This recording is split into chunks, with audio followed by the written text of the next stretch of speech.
Killer!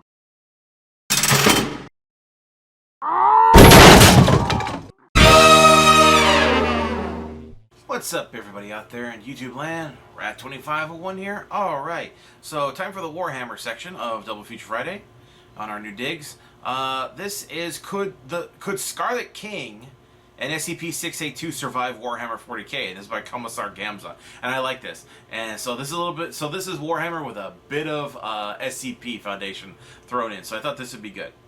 All right, so let's see what we've got here and go. Hello there, everybody. What are you doing? And welcome to this video. So today we are going to be asking the question that you guys have been requesting for a very long time. Really?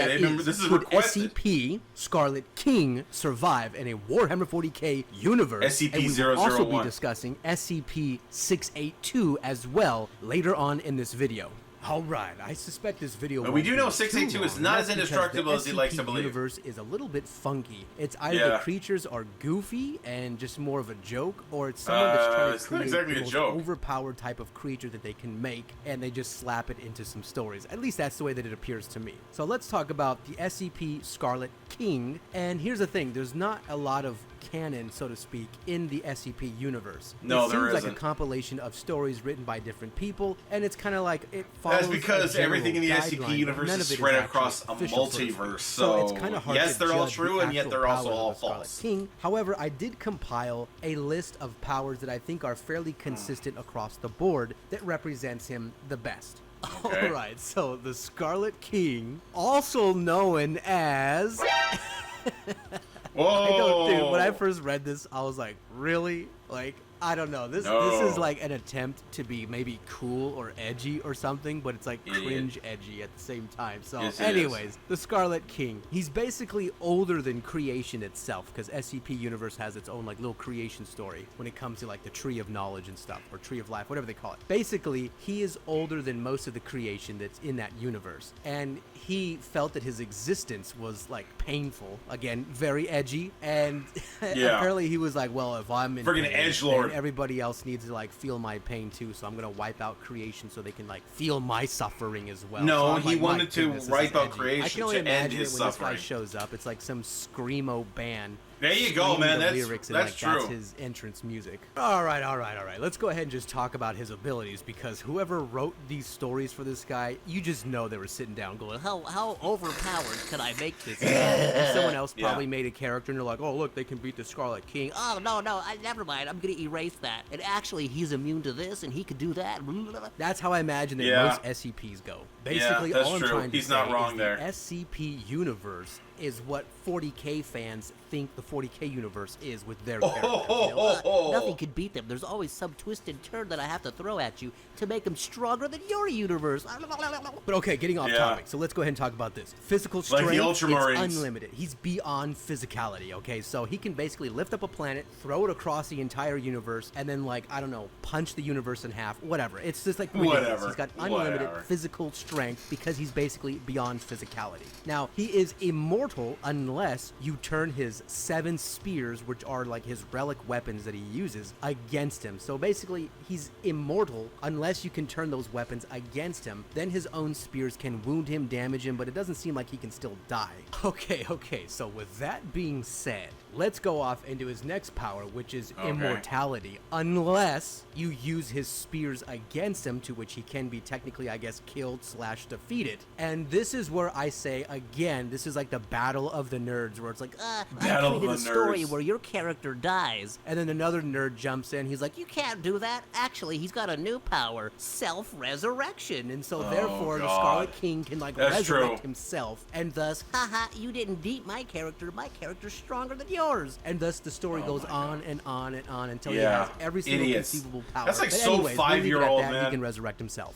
I have the power to have all the powers I want. Be conceptual manipulation, okay? Conceptual, not consensual. I understand he's called the Rape King, but we're talking about conceptual manipulation, right? So, granting him control. Oh, welcome to another community strike. Such as anger or distance, etc. This is just another one of those ridiculous powers where you know a nerd was like, you can't do that. Oh yeah, he's got a new power. He can manipulate the concepts. So, there you go, conceptual manipulation, all right? Oh, you thought that was it? Oh no, we're just getting started on this one. All right. Probability manipulation can reduce the likelihood of an attack or weapon that would hit him, or he can increase the likelihood of his attacks that will succeed against somebody else. So let me just give you like an example that I can maybe formulate right now inside your head. I shoot a 9mm bullet at him, and let's say dude, that's not 9mm. That's a lot bigger. In the way that my bullet is aimed and heading towards him has whatever, like a 98% chance that it's going to hit him. So it's like we got pretty good odds unless some crazy random variable also jumps in and interferes. Well, he could then manipulate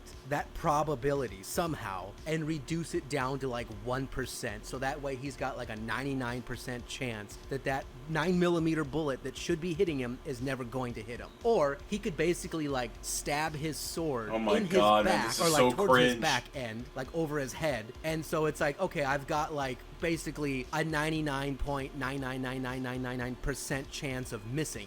But then he just alters that probability, and even though he's stabbing that sword like in the opposite direction of me, he alters that probability and it becomes 9999999% chance that it's gonna stab me, and therefore I died-a-did, okay? Or as he would say, he hurt-a-did me.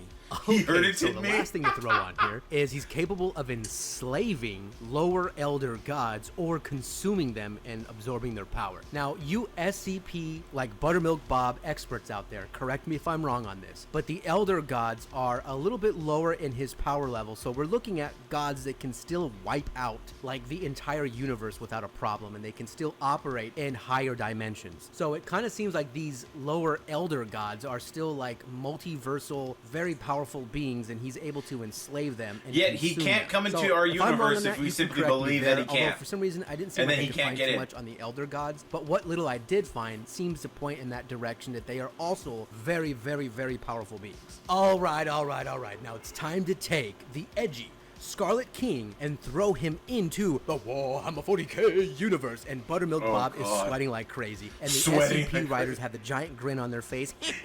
Nothing can beat my creation. Buttermilk Bob, impossible. You know, all this other stuff. So anyway, I have to be like the mediator between these two high nerds. And I have to go, look, I'm the alpha nerd here. My waist is bigger than yours. I have more double chins than all of you combined. And I've actually spoken to a woman before. So screw you. I'm the alpha nerd here, all right? So I am the alpha nerd. This being said, I hereby declare that the SCP Scarlet Edgelord King would utterly destroy the Warhammer 40k universe. What is there in the 40k universe that is beyond the ability of like manipulating higher dimensions and concepts and stuff? Not even the Chaos Gods. The Scarlet King jumps into the 41st millennium and he goes, you know what? Because I'm an Edgelord, the rapist king, I'm going to, change the concept of anger and just delete it, okay? Or I'm just gonna say that the concept of anger itself basically means somebody who's like docile or something. He doesn't care, doesn't do anything. He's like apathetic. Who knows? Change it to whatever you want. So now you have Korn that's in the warp going, no, I'm melting, and he's like disappearing because all the anger in that galaxy has disappeared. Or you can even say the 41st universe in its entirety, even though 40k takes place in our Milky Way galaxy, which is actually pretty small considering when you look at things in the totality of the universe, an actual universe. Anyways, so the Scarlet King, what can actually fight against him? When he can manipulate concepts, he can just basically delete the 41st millennium. A galaxy is nothing to someone who's like a higher tier, multi-dimensional, multiversal, I don't know, whatever kind of character that you can just start stacking all the BS you want on top of him, okay? I know you guys wanted this video because you just wanted to choke Buttermilk Bob, and you've done it, all right? You choked Buttermilk Bob. There's nothing that he can really say against the Scarlet King.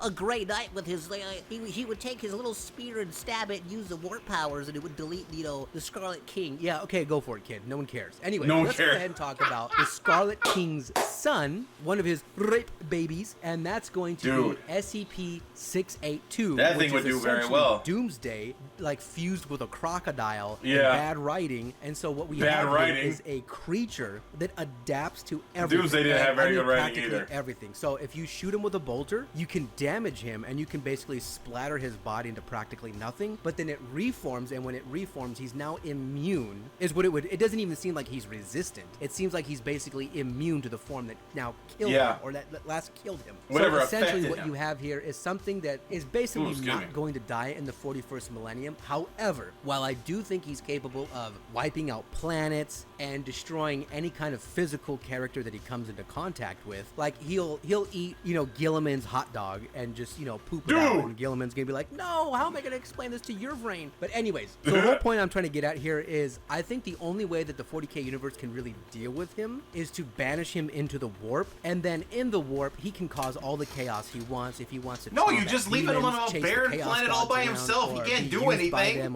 He just sits there for millennia. He'll really be able to be manipulated just because of the fact that he's able to always adapt, and then he'll be basically be immune to that kind of crap. But I still think that him being in the warp, he's not going to do too much harm, because if you chomp a demon and it just gets reformed, who really cares? Unless he starts chomping the chaos gods and like they can't stop him no more, then he could probably pose a pretty decent threat. But I don't know if he would ever go that far, because it just there'd be so much garbage you would have to dig through to get to those chaos gods, and it might just be like some Doom 2.0 where he's just in the warp killing demons for an eternity. Now, that's not to say that he couldn't cause a whole lot of damage in the 41st millennium, the physical realm, and that he couldn't stay in that realm. Like, let's say that he gets banished to the warp, he does some Caldor Drago garbage, comes back, and then now you can't banish him to the warp again. But I don't think that he can kill fast enough to really put any sort of a dent into the 41st millennium. So for instance, he's on a planet, and let's say in 2 years' time, or let's say even a year's time, he eats everything on that planet. Okay, that's a lot of eating. But let's say that he does it anyways. How does he leave the planet? Unless he just sprouts intergalactic wings or whatever, and he's just flying through the universe or something at this point. I haven't seen anything of that sort. But I don't think he would be chomping fast enough to kill, you know, just billions and billions and billions of people and aliens and orcs and Tyranids and all. Like literally, with the human population as is, billions of people are born every day. Tyranids are able to at least take a chomp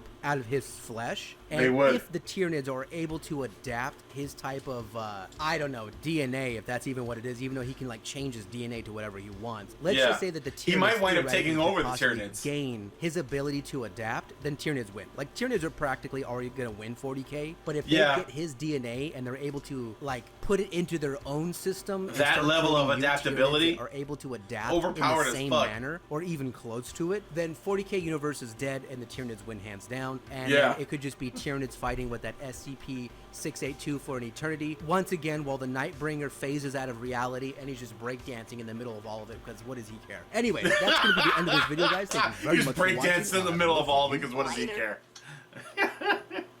Okay, well that was interesting, but he makes a good point. I mean, there's no real point of doing something like that. So, yeah. Anyway, so I hope you guys enjoyed that. Don't forget to like this video and subscribe. Definitely subscribe, especially, and click on the link to the original down in the description. Get down to Commissar Gams' channel. Give him a like on the original and sub to him. I will see you guys next time. Tune in every day for new content. Bye-bye.